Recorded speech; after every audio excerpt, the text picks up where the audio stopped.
All right, good morning, everyone. House Government Operations and Military Affairs. It is Wednesday, April 8th, 9:30-ish. And we are picking work up today on S 298, an act relating to creating the Vermont Voting Rights Act. We've got some witnesses joining us live and in person as well as via Zoom. So I am just going to go in the order listed, and we're going to open with Representative McCoy. How are you, Representative?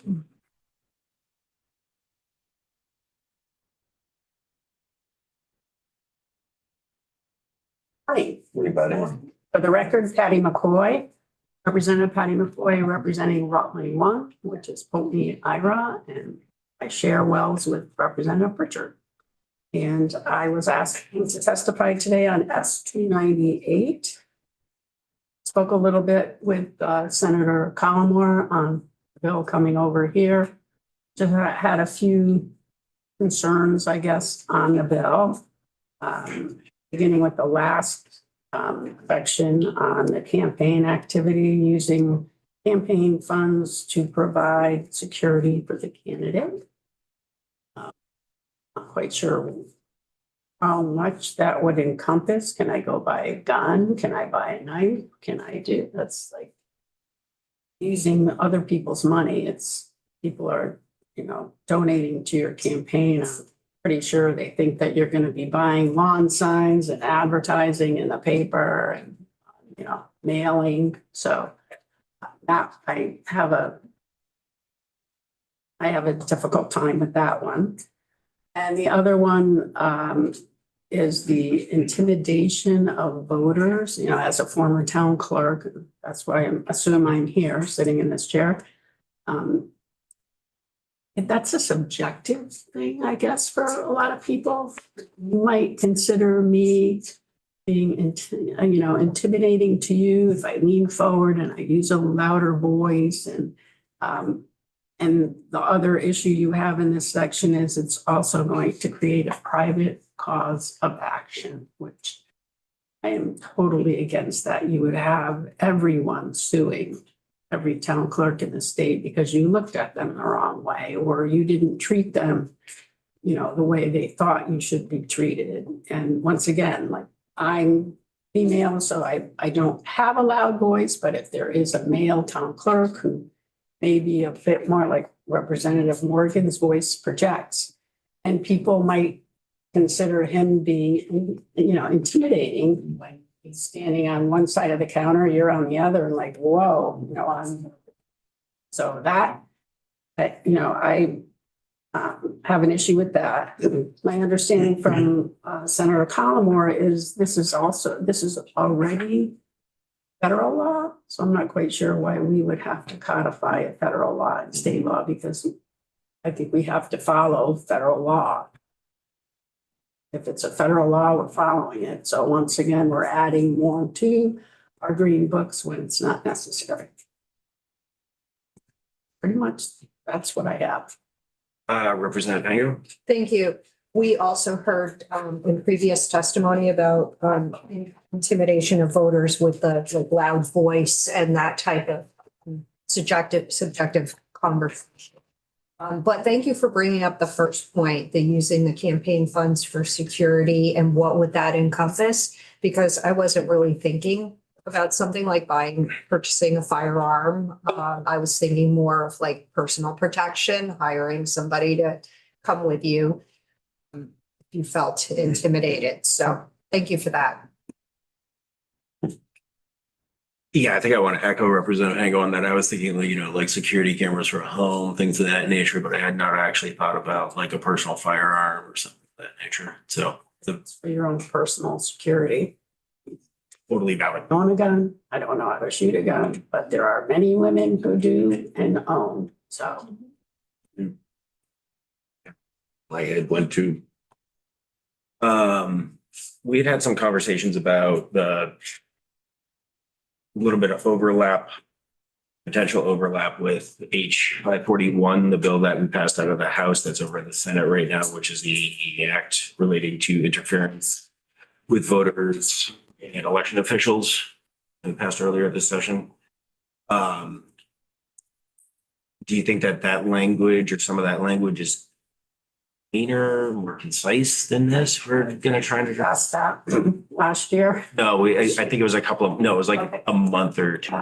Um, as a former town clerk, I think you'll find that every town clerk tries to bend over backwards for voters, especially during election season. Everybody's coming in your office, regardless of whether they're getting the mailed ballot or not. They're still coming in your office either to drop it off or they have questions about the ballot.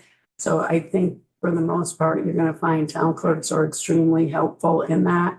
They just have issues with the intimidation factor of the clerk because I don't know any town clerk who intimidates anybody when they come into their office. They're there to help. And they're there to do their job. They're not, they'll try, excuse me, they will call the Secretary of State to try to get the answer right when the people are there. If the Secretary of State, you get the answering machine, you'll get the person's phone number so that you can call back when you do serve. So I just think I don't particularly care for that language at all. I just think the connotation is totally wrong. Hango the Nugent or Nugent. Okay. All right. I'm Paul. Nugent. I think this question is also probably for legislative council, but I just wondered if you thought, my understanding of some of this bill is that right now we protect federal elections in Vermont in this way, but we don't protect elections that are just state in the same way. So I guess I'm wondering, can we enforce that federal law now, state, if those things happen in a state-only election? You have thoughts about that, or? So I don't think that town clerks treat a federal election any different than they treat local elections. I mean, an election is an election. And personally, for me, I really didn't care how you were voting or how you voted at the end of the day. I just wanted to know if there were 1,300 ballots cast and 1,300 ballots had to be counted and the numbers matched. I really didn't care any other way. Because after 45 days of living an election, that's all you care about is the integrity of the election itself. I'm not quite sure if it is there a lawsuit for anybody being intimidated by an election official? Has there been a lawsuit at a federal level? I don't know the answer to that. Ask that question with unrelated witnesses. Anything else for Rep. McCoy? Please. Actually, not a question. I think we will ask that question of Judge Counsel, but I'm looking at 541 and the text of it is really very clear. So I feel like if 541 were to pass, a town clerk would be very clear on whether there was interference with voters in election or election officials. And if you recall, Rep. McCoy, it says that no person shall intentionally or recklessly intimidate, threaten, coerce, or attempt to intimidate, threaten, or coerce. And it goes down through I can't talk this morning, obstructing the right of the other person to vote or to vote as the other person may choose, and a number of different scenarios. And there's a monetary penalty for violating that. So I guess my question to you is, if this were to pass, would you feel that that takes care of this situation of intimidating voters? That one, And yes, elected officials? 541. Yeah, But take a look at the language again. Yes. thank you. Anything else for Rep. McCoy? No. Seeing no hands. Thank you so much for this. Thank you. Thanks for your time. Have a great day. Okay, and we are going to shift next to Carol. Hi, Carol. Good to see you. Good morning. Thank you for having me. For the record, Carol Dawes, I'm the Berry City Treasurer, former clerk and treasurer. I'm the chair of the Legislative Committee for the Municipal Clerk and Treasurers Association. And thank you for inviting us in to speak on 298. I did submit my testimony, and you probably have it in your files, so I don't want to read it verbatim. Essentially, I just want to remind you, and as Rep. McCoy said, who has years of experience with elections, Vermont clerks are the chief election officials for local, state, and national elections. We register voters, maintain voter checklists, we set up elections, we arrange for the printing of ballots and testing tabulators, we hold early and absentee voting in our offices, conduct elections on election days. And I think that the chief thing is that clerks uphold the fairness and integrity of elections for the benefit of all registered voters. And to that end, in theory, we support the bill. However, clerks are nothing if not detail oriented. And to that end, when we read the draft bill, we're struck by the language in section 2802 that reads in part, and this I will read, no voting qualification standard, practice, or procedure shall be imposed by any municipality in a manner that results in a denial of the right of any citizen to vote based on membership in a language minority group. And where that concerns us is in application, how such language would be brought to light, how we would actually do the work in the field. It leads us with a bunch of questions. Will voter applications, warnings, materials, absentee ballot envelopes, and ballots need to be available in different languages? Will interpreting services be needed in clerks' offices and at the polls? How will the covered languages be determined and by whom? Will there be funding available? Will there be training available? All of these things are possible, and there are communities that are doing different levels of this right now. Williston is a perfect example of a community that is working to provide election materials and ballots in different languages to serve their community. But it's for implementing it is there are a lot of steps that would need to be part of the process. The original version of the bill included a lot of language that talked about the services that the Secretary of State's office would provide to clerks to implement this particular section of the bill. And by stripping that out of the bill, we're concerned that that we're not thinking about what the implementation steps are that are needed and how to move forward with them. It's one thing to just put it out there in the bill, but without knowing how we're going to move forward, it makes it a little more challenging. Well, could be a lot more challenging. The only other thing I wanted to add as a sort of a housekeeping thing, if you look at page 4, line 7, there is a reference to,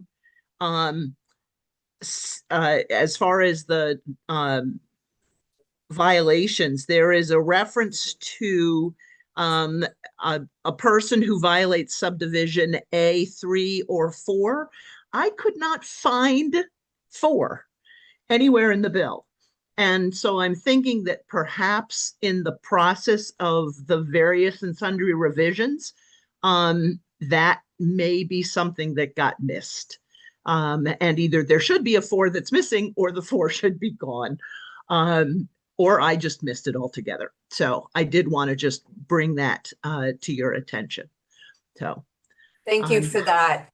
I think there was another provision which was removed in the Senate. So that probably is the 4 that's referring to. We'll flag that for Ledge Council. Yeah. So I'm happy to answer any questions. Rep Waters Evans, No, I'm good, forget it. Rep Hago. Thanks. So I'll ask you the same question we asked Representative McCoy. If you're familiar with H 541 that's moving in the Senate right now, which deals with the intimidation of voters and election officials. I haven't read it in quite a Okay. while, and I wrote that down when you first mentioned it. I will go back and refer to it. Great, thank you. If you have any additional comments in terms of the relationship of this bill to that one, it would be great if you could just write to us and let us know what your thoughts are on that. Great, I will do so. Rep Pistol. Thank you. Hi, Carol. Hey, Sandy. Have you shared this bill with the clerks and asked them, like done a survey on their feelings? Actually, timing was perfect. Yesterday was the spring training in West Rutland, and there were about 100 clerks in the room when I gave a legislative update and talked about what's in the bill and this concern about making sure that we knew how things would be implemented. And there was universal support for the bill overall, and then for making sure that we're not forgetting how to address the implementation steps. So, Were there any concerns? I'm sorry, were there any concerns for the private right of action? nothing And was intimidation? voiced. Nothing was voiced, though I must admit, listening to Rep McCoy, I thought her testimony resonated, and I can see where that would be a concern because it is so subjective. That's my problem with the bill. Yeah. Yeah, I mean, I think we all do our part to make sure we don't discriminate against anybody to vote. Yeah. And to have that in there is a huge concern of mine. No, I agree.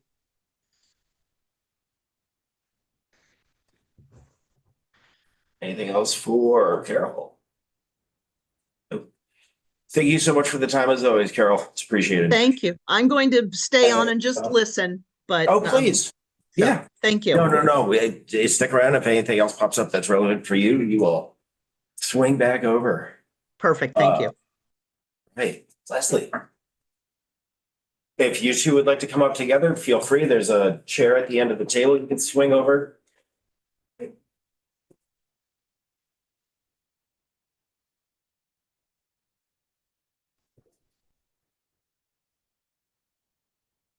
Morning, everyone.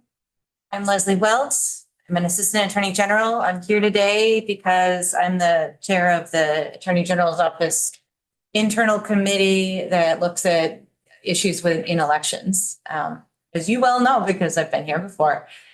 With me today is my colleague Julio Thompson. He has more experience and knowledge of civil rights law and policy. So I think I would, unless you have any concerns, I would recommend that he testify first because he can speak to the substance in the law. And then if I have anything else to add regarding how it would be to enforce this, then I can jump in then. Yeah, please. Sounds great to me. Hi, good morning. Just again, Julio Thompson for the record, co-director of the Civil Rights Unit. The Civil Rights Unit and the Attorney General's Office doesn't enforce voting laws, but we do enforce the state fair employment and hate crimes laws, which use, I think, some of the similar investigative tools that may be called upon to investigate alleged voting rights violations. Also, we have really decades of experience in our office, just in terms of doing investigations and establishing or working off of legislative criteria for how do we identify a violation, what defenses are available to someone who may face an accusation of making a civil rights violation. And I'm also familiar with the Federal Voting Rights Act quite a bit, even though we don't have that enforcement that obviously belongs to the Department of Justice, or it can be enforced by private rights of action, and we're the state, so we don't do that. I want to start by just talking a little bit about the Federal Voting Rights Act. I know you had a walk through the Voting Rights Act, or VRA, of 1965 is often viewed as the single most important bit of civil rights legislation that we've had.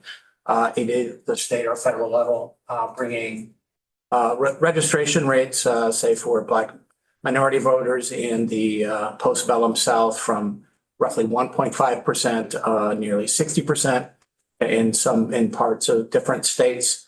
And largely that's been through standards that are largely mirrored in parts of this bill.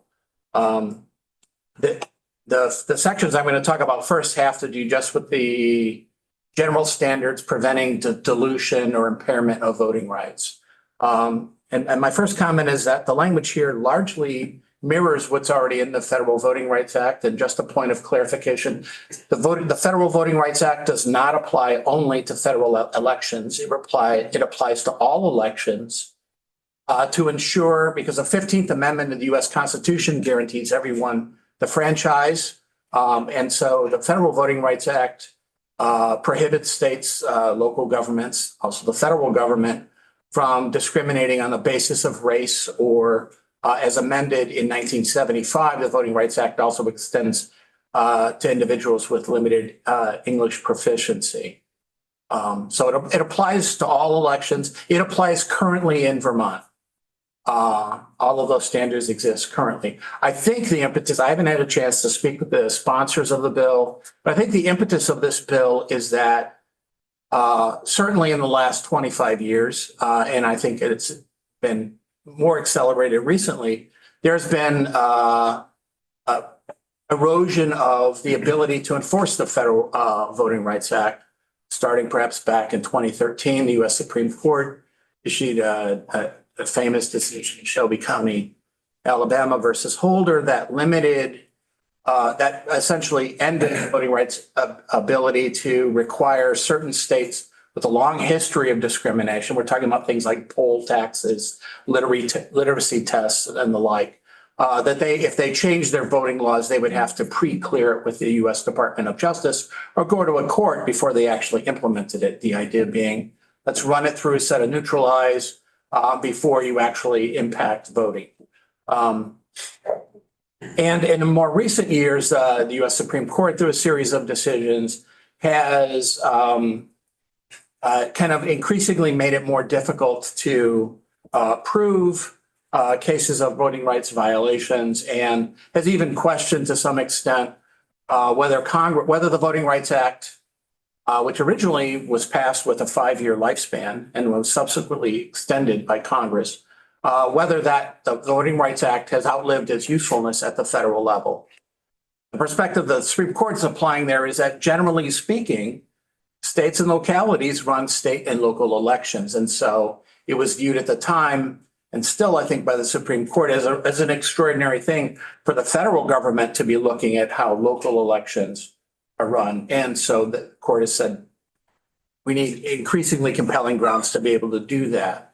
And so a number of states, I think the number is 8, it might be depending on the time this month, it might be as many as 10 states have adopted their own state voting rights act, essentially saying that collectively, well, okay, states and local governments run elections, and so we are within our rights to regulate, make sure that voting is open to all.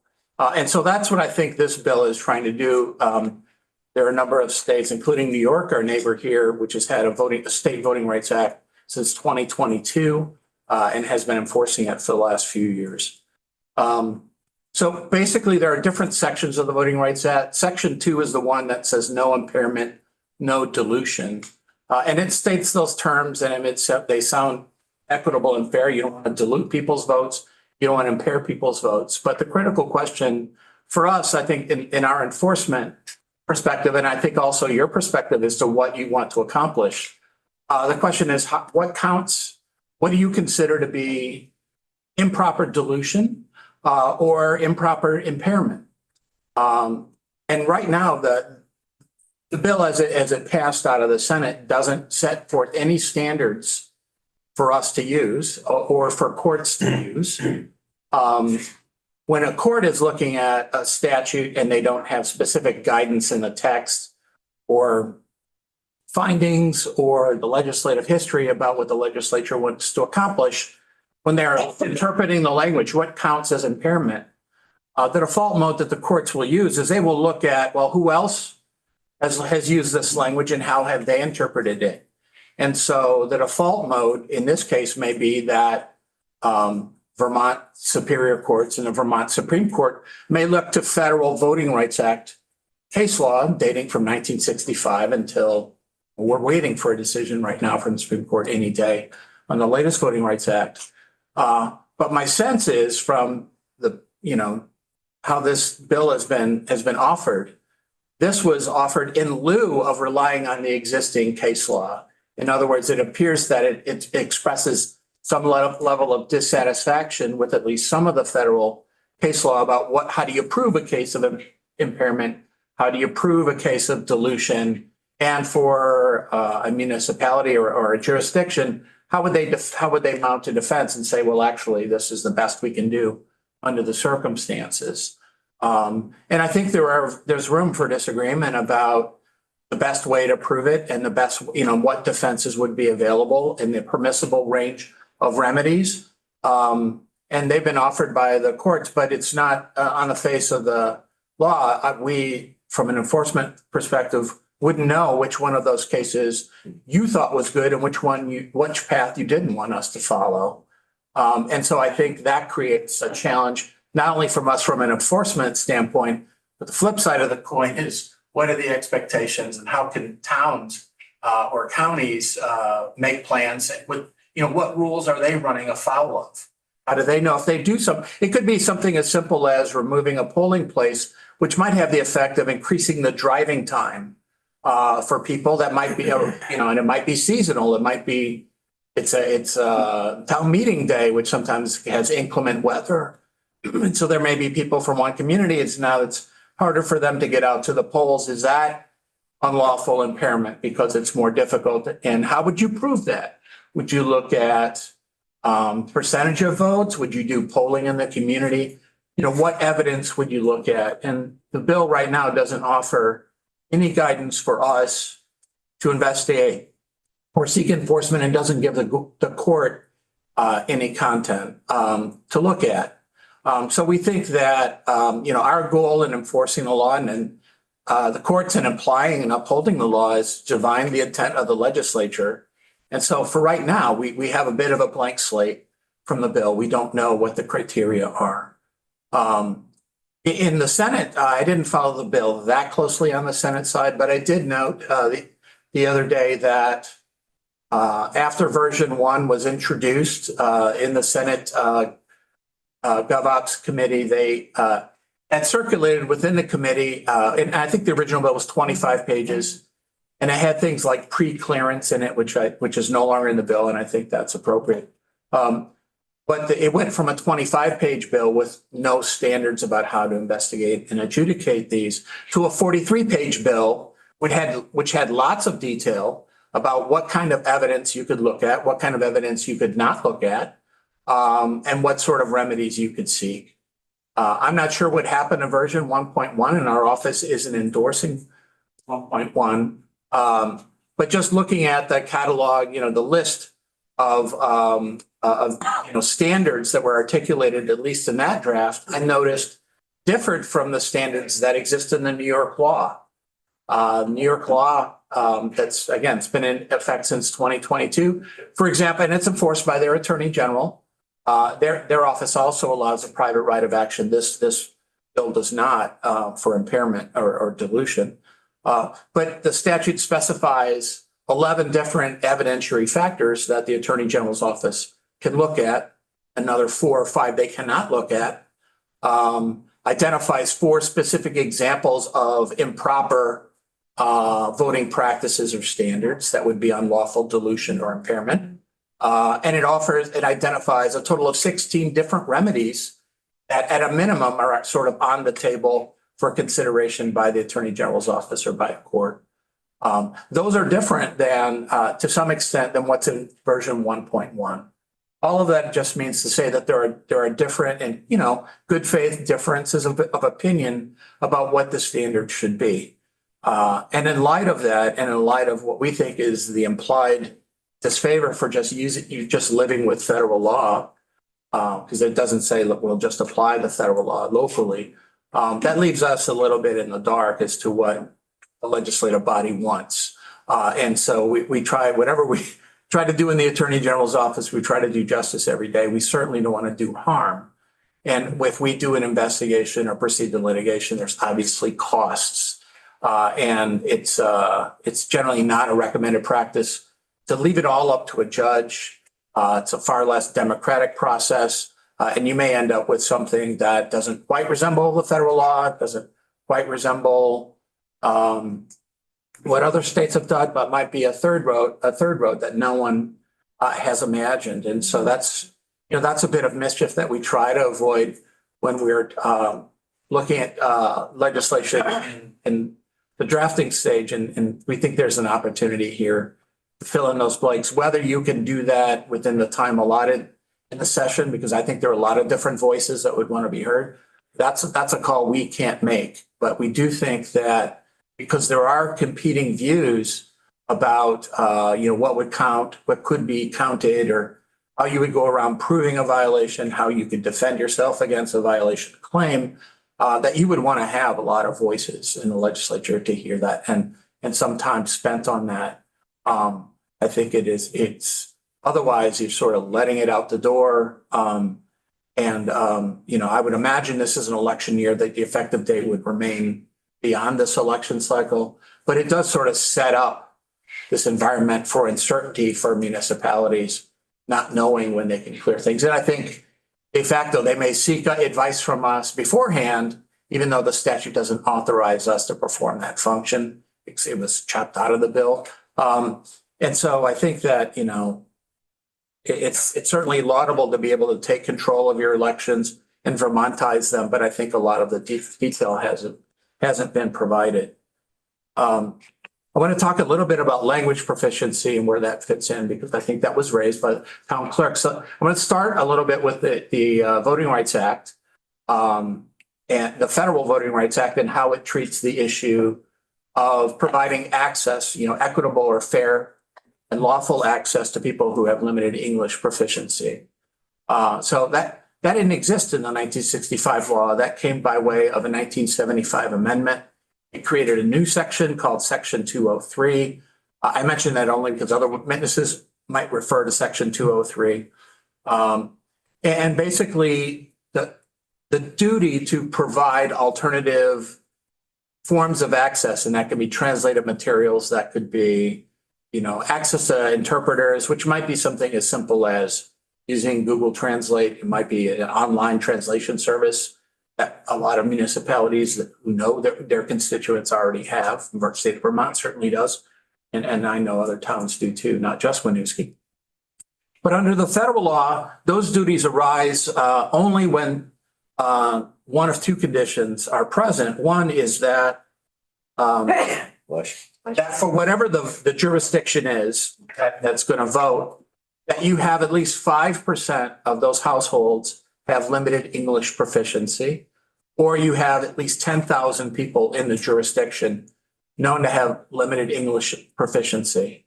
How do you know that, right? How do you count? Well, the law bakes into it that we will use, it turns out that the US Census Bureau, part of its decennial census, every 10 years, they serve people, and one of the things that they measure is language proficiency in the household. And so every year, the Census Bureau has available on a webpage, it's also linked in the US Voting Rights section webpage, with a list for all 50 states, as well as DC and other territories where there's voting, all of the counties and municipalities that the census takers found to be limited and that meet that 5%, 10,000 threshold. That's how it's done. And Vermont isn't on the list.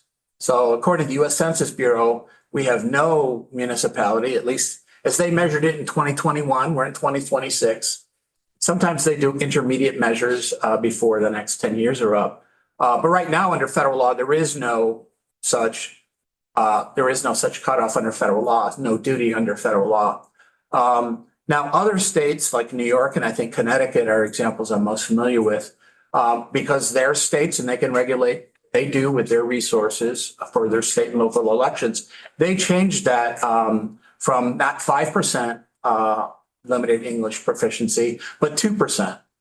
And each state also lowered the 10,000 number to 4,000.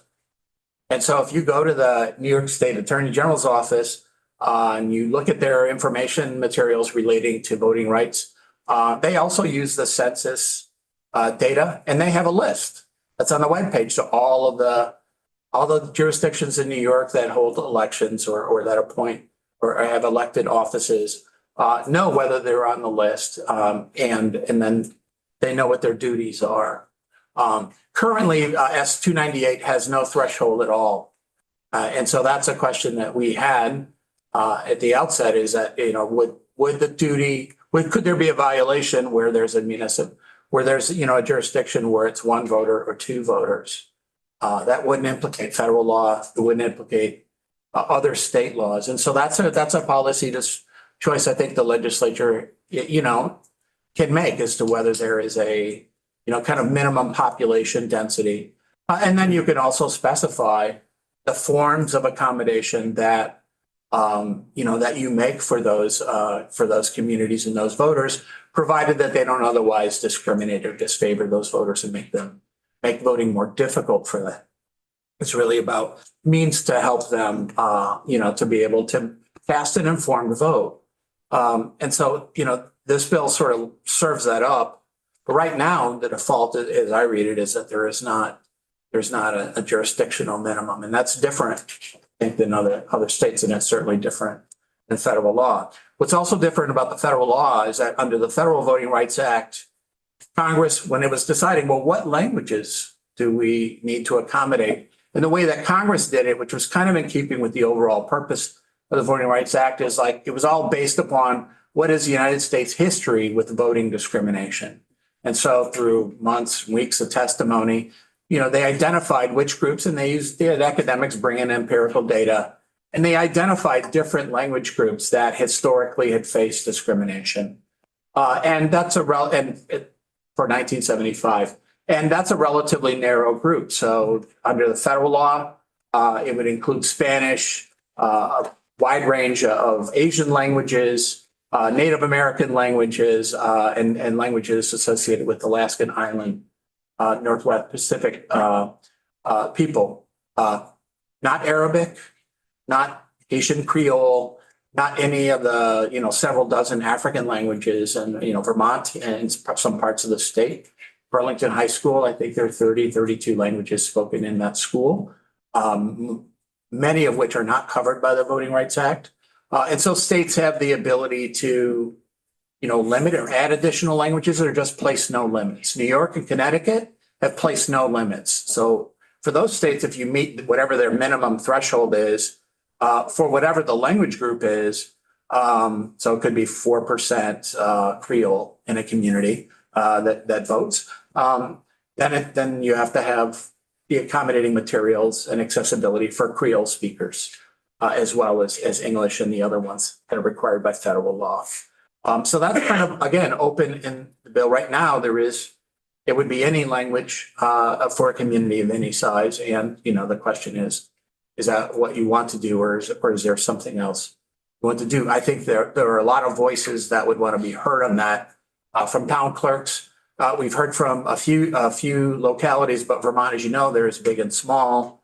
And there's, racially and language diverse, and then the ones that are not. And you probably want to hear from all of them in terms of what their experience are. That's the democratic way to do it, rather than leave us to try to guess what you would want to do when you're out of session and we just have the law in the books. So that's a perspective on the first part that has to deal with interference and dilution, is that there's a lot of things that I think, a lot of questions we would have, and I think courts would have. And typically, there are some cases in other laws we worked on where the legislative judgment is, we'll let the courts figure it out. We'll let the AG's office figure that out in litigation and like that. This is a very big area to leave that kind of authority, because there's a lot of, the language mirrors a 1965 law. You can imagine how many court cases There were, thousands of polling and election restrictions that were thrown out, thankfully, as a result of application of the Voting Rights Act. So there's a mountain of case law and different views from judges and the Supreme Court over time changing about what the standards are. And so this is that democratic moment, we think, where you can decide what you want to Vermontize. For our civil rights unit, you've done that with other laws that mirror federal laws, where you didn't like the federal law and you applied your own standard. You did that in 2013 with equal pay laws. There were some federal court cases Vermont did not like. And so articulated its own standard in 2018. Supreme Court issued a very ambiguous, confusing decision about how to accommodate workers who are pregnant and going through healthy pregnancies, but still are limited in their ability to do certain tasks or their stamina or need to access bathrooms and the like. And so Vermont enacted a law to amend the state law to articulate a standard that was a lot clearer, and it kind of sailed through. So we're familiar with these instances where Vermont wants to take control of its own, its own jurisdiction and articulate its standards. This is just a topic where there are so many details that need to be filled in that right now we would, if you want to proceed, we would encourage you to, to work on and hear from people about what their views are about those details. I wanted to. One second. I have a question. Yeah. So in order to become a US citizen, you have to take the exam. Do we offer that in other languages so that they can become a citizen? I mean. Yeah, there are people, you don't have to be, there are, under different federal laws that have to do with access to government services, there are some forms of accommodation. And it's not just limited to language, it can also be, there are also different accommodations that are offered to people who are vision impaired, for example. I understand vision impaired, but for not speaking English, how do you take the exam or read English to take the exam to become a US citizen? So I'm asking, do we offer that in other languages? And I'm just confused as how they take the test if they can't. I don't know, it just came to my mind as I'm thinking.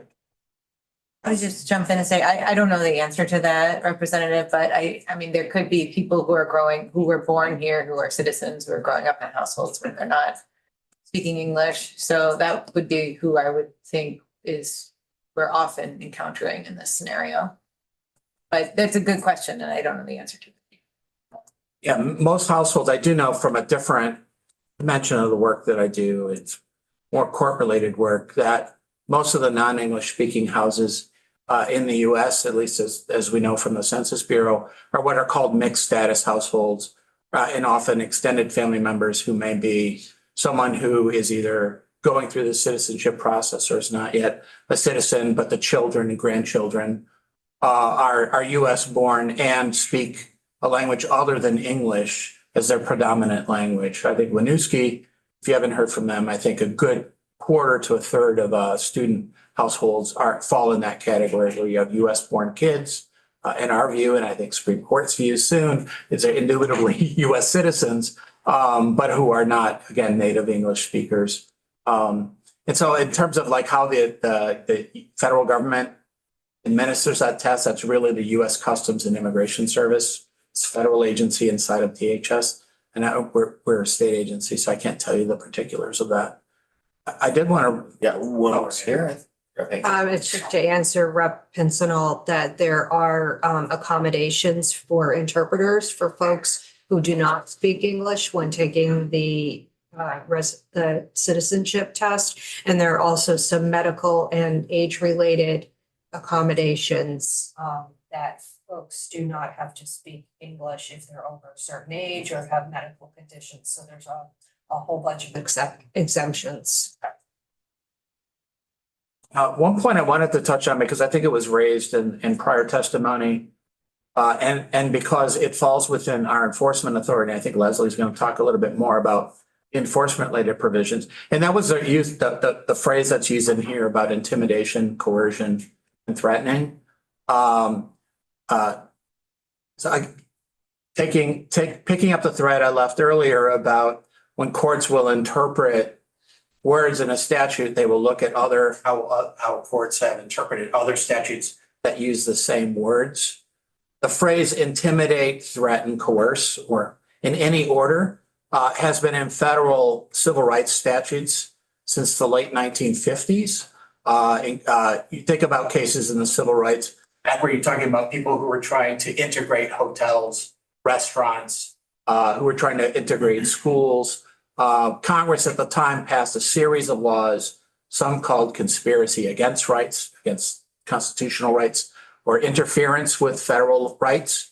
And the language that Congress chose in those cases was that people cannot intimidate, threaten, or coerce. So I think from our standpoint, and the standard there, well settled law, is that that's an objective standard. That's not just if you are unusually sensitive, that's not the standard. You couldn't get a jury instruction or a judge anywhere to listen to you and say, well, I'm unusually sensitive. The standard would be, what would a reasonable person who's in your shoes view as intimidation and threatening or coercion?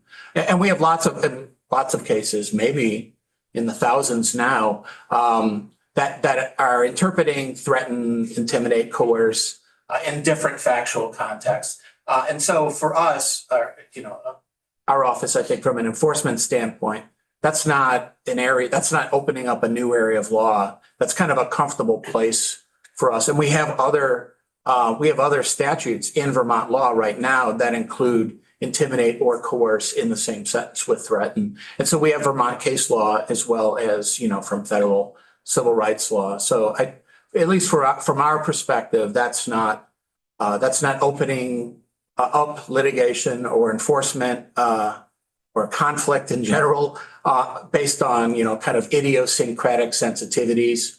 It's basically what a Superior Court judge or what I think our office, anticipating what the Vermont Supreme Court would do, would be like, does this fit the standard of reasonable person who's in similar circumstances? So I just wanted to point that out, that we don't have any concern about that. And I think if there's disagreements about that or questions about that, town clerks or their city attorneys or their town council have plenty of cases to look at for guidance.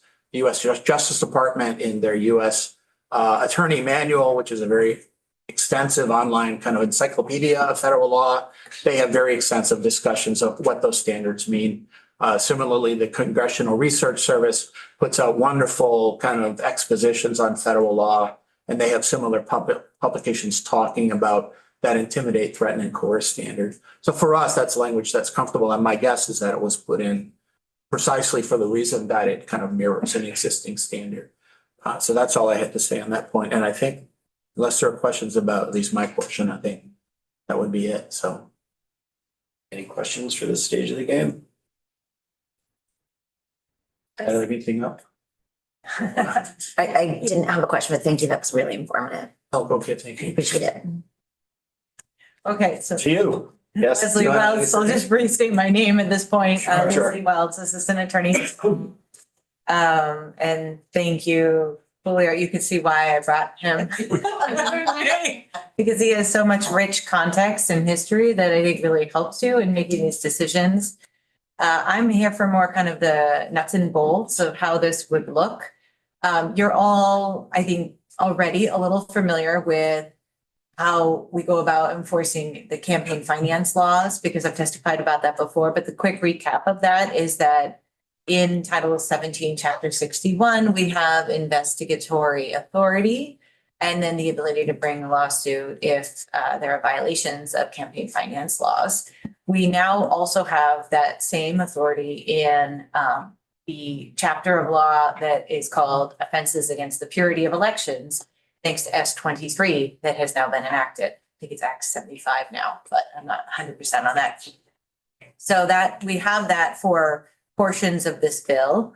As far as the dilution piece of it, which is, I believe, in a newly added chapter 59 of Title 17, I defer to the bill. So if I got the number wrong, please know that I'm talking about. So the section 2 that adds the dilution piece and the enforcement authority for the Attorney General's office, that does not come with investigative tools. It does allow us to bring a case in court, and it does allow us, I think, to pursue reasonable costs associated with that.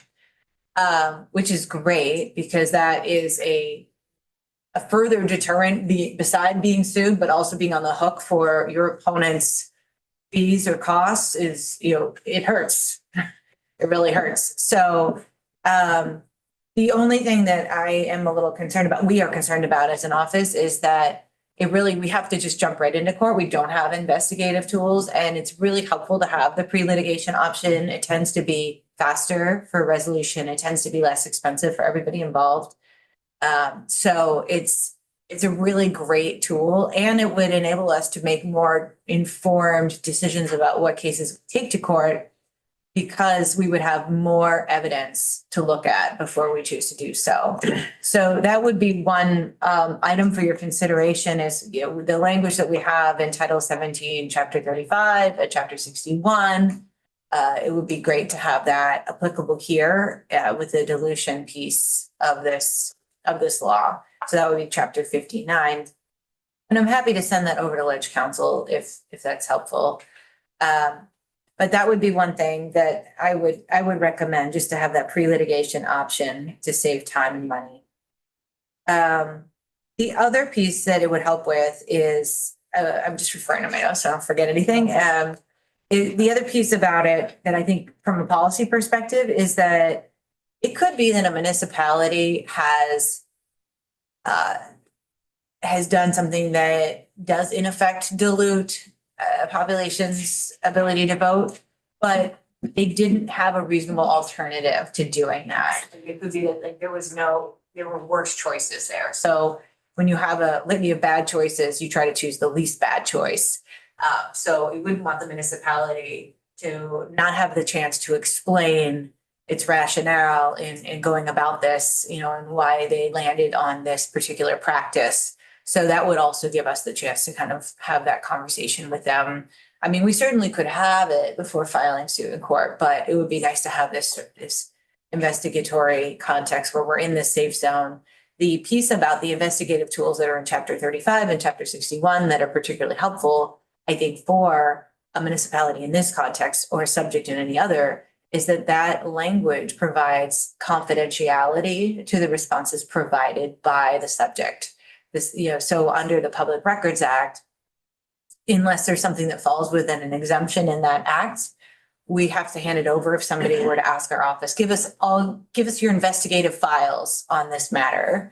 And if it's not a criminal investigation, if it's a civil investigation, then it wouldn't fall under the criminal investigation exemption to Public Records Act. And unless it happened to fall on any others, we'd have to hand it over.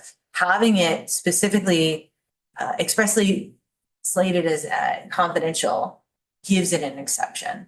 So it does enable us to get more robust answers because there's that protection for the subject or the municipality that will be providing that information. So that's why I think the language that we have would be really useful, and it would, be consistent with the other elections enforcement work that we do in Chapter 35. That's it for my notes. So welcome any questions. I had one other point that I want to respond to an earlier question for another witness that had to do with what's the difference between this bill and 541. That caught my ear, even though you didn't ask it of me. I just want to volunteer at least one difference that I thought would it may be of interest to the committee. So that's that intent that threaten, intimidate, and coerce standard, right? 541 has similar language, but critically it's broader than it sweeps broader because it not only includes under 227, the standard is you have to show that someone intentionally sought to intimidate, threaten, or coerce somebody. That is, that they wanted to achieve that result. Under H 541, it says either intentionally or recklessly intimidate somebody. And so what's the difference? So you may know, but from like a just common sense, like we all do, but from a legal standpoint, the difference is that recklessness standard means that you may not intend to intimidate somebody, but you appreciate that that it could have that effect, and you don't care. You're just like, devil may care. Recklessness in the law is like someone who shoots a gun in the direction of, or through the window of a passing train. You're not intending to hit somebody, you just want to fire the gun, you know you might hit somebody, you don't care. That's recklessness. And it's the same kind of standard here. So 541 would include people who not only intend to carry out that result, but who do things. And yeah, someone says, hey, you know, you're going to scare people away. And if there's evidence that says, I don't care, this is what I'm going to do. That might be swept up under 541. It would not be swept up in this statute. This one is narrower. Similar penalties is potential a misdemeanor up to 2 years or not 2 years, 6 months and $2,000. Or no, it is 2 years for each. So I think that's the difference between the two that I wanted to draw out. And we've had cases in the criminal context, just like in criminal threats, famous US Supreme Court case involving someone who posted on Facebook very threatening statements about their estranged spouse. And his defense was, oh, I was just doing like rappers do. And they talk about their exes online. And the standard was, well, if you didn't intend to intimidate your spouse, there's evidence that they were intimidated. The question is, if you knew it might do that and you didn't care, you could subject to sanction under the law. So that's really the difference between recklessness and intentionality. I just wanted to draw. Mr. Chair, I just recalled one other thing. Nope. Sorry to ping pong back and We forth. have plenty of time. Okay, thank you. Just as far as the private cause of action is concerned, it can be very helpful to our office when there is a private cause of action, because then we're not a bottleneck. We're not necessarily, it can be a faster way for remedies for individuals who have experience, to the extent that you want this policy with the intentional intimidation and you understand there's a reasonable person standard and how that all ties together, but that's where the private cause of action exists in the bill right now, is so that under the reasonable person standard, there was a intention to intimidate or coerce. And then, yes, but I hear the concern that we don't necessarily want to open up the floodgates to all the town clerks who, in my experience, really are trying to ensure the integrity of elections. So I certainly wouldn't want to encourage people to go after town clerks who are really trying their hardest and receptive to improving their practices wherever they can. So that's a policy question for you, but as far as enforcement is concerned, having private causes of action can be extremely helpful in giving individuals who are irritated with us for not bringing suit to be able to bring their own suit. Be helpful. I Don't think 541 addresses private cause of action either. It's to note another difference between the two bills. And for context, the 1965 Voting Rights Act has always offered a private right of action. Most of the enforcement has been there because sometimes government agencies, they have different priorities and they have other demands on their resources. So most of the litigation historically has been brought by groups with legal support from like NAACP Legal Defense Fund is probably the most prominent advocacy organization that's done away with a lot of lawful voting restrictions and standards. Yeah, tango. So to build on that, if, for instance, 541 passed, 298 didn't, there's still, the default would still be the Federal Voting Rights Act, which offers a private cause of action clause. Yeah, under the federal standards, and the open question is whether Vermont wants to follow the federal standards, which it is historically, I don't think, whether it's good or bad, that's the point of debate. I don't think there's any doubt that in the last 25 years, it's become more and more difficult to prove a Federal Voting Rights Act case than it was, let's say, like 1980. I guess that's 40 years plus, 20 years. And so that's, that's the policy choice before you. Revolution. I just wanted to make sure or restate what you said to make sure I'm understanding kind of where part of the areas that you're seeing haven't been fully fleshed out in these bills. It sounds like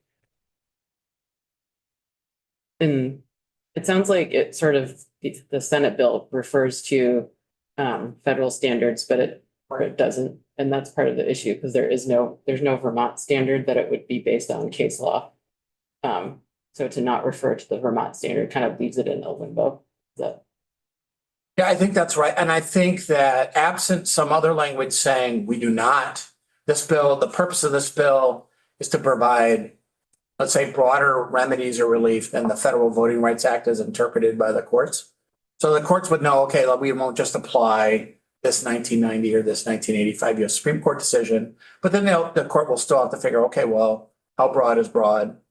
And they'll be looking at these kind of exchanges probably to try to divine that. And so again, when bills are on the table, our general recommendation is this is your chance if you want to use it to express your intent so we don't get it wrong and the courts don't get it wrong. But you're right. It's not filled in. Again, we're assuming that the intent was to have a broader remedy. But that could be, there could be different viewpoints on that. And so that's part of the democratic process that we're talking about. yeah, so the bills right now, they don't define their own standard and it doesn't defer to the federal. So that's like kind of what we need to figure out. Yeah, I think that's right. Anything else for our guests? Thank you so much for the time. That was a lot of information to digest. No, and I'm thanking you for that. I was just thinking to myself, I made a note while we were going through all that. I need to review the YouTube. Because a glass of warm milk is faster, I understand, if that's what you were looking for. No. Review it later just so I can like reabsorb it. Okay. Yeah, because it was very useful. It was a lot of detail to take in. I'm saying that in a very gracious way. Okay. It's a big topic, and I mean, the best thing I could say is that you should hear a lot of voices on this, because there'll be a lot of different opinions and perspectives from both people have to, follow the rules, and also people who might be representing people who do feel disenfranchised or not fully welcome in the voting system. Yeah, no, thank you very much. All right, committee, any conversation we want to have on this before we go off? We do have a gap of time until lunch. I mean, we can work on witness lists, other things with other bills, but I want to leave the conversation a little here if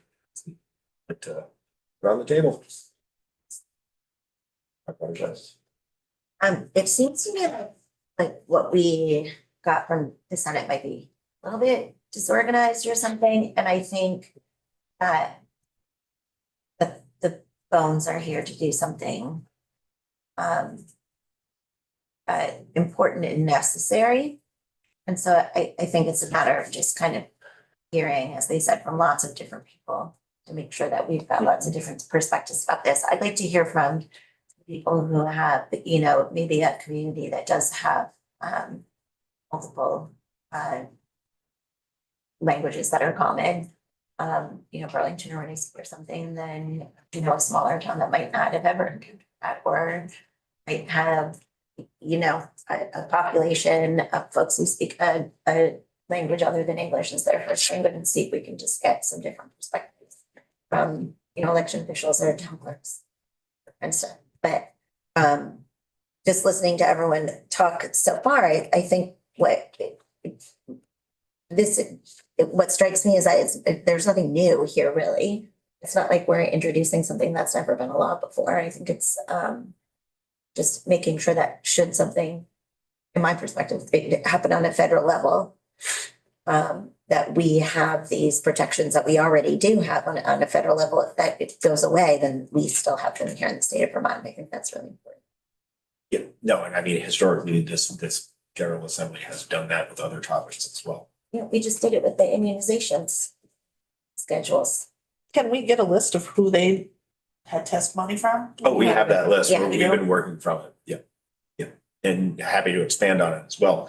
And I think one of the things, picking up on what Representative Evans was saying, and AG's office spoke to it a little bit, right? Like this bill went from like 20 whatever pages up to 40 whatever pages, down to 8 pages. And so, in my humble opinion, that's where nuance gets lost. So,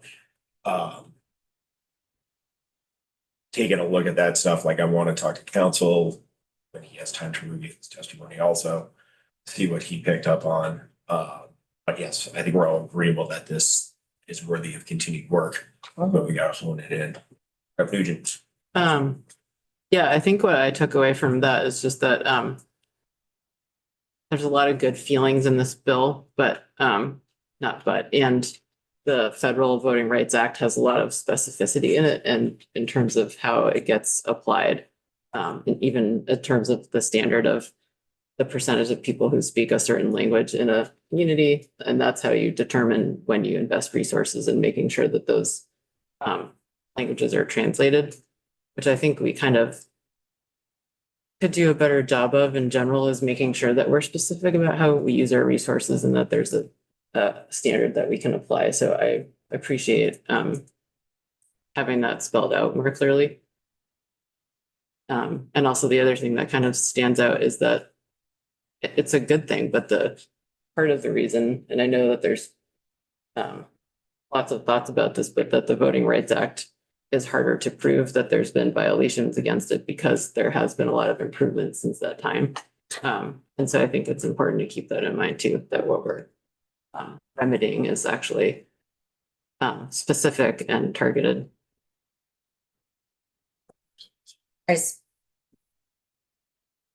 The deputy secretary said the other day that this doesn't quite resemble the Voting Rights Act much anymore.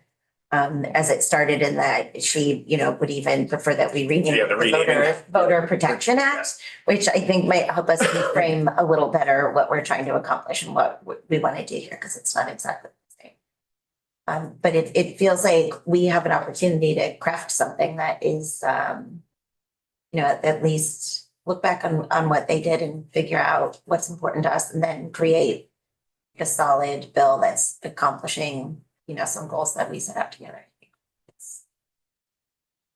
I just think it's super important right now. That's all I have to say. Good.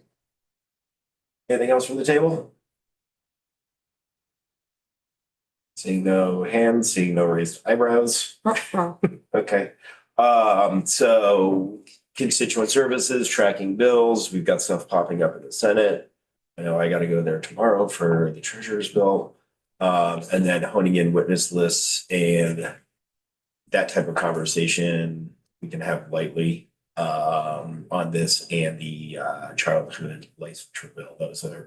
I think these are the two very large conversations we have immediately in front of us right now. With that, Nick.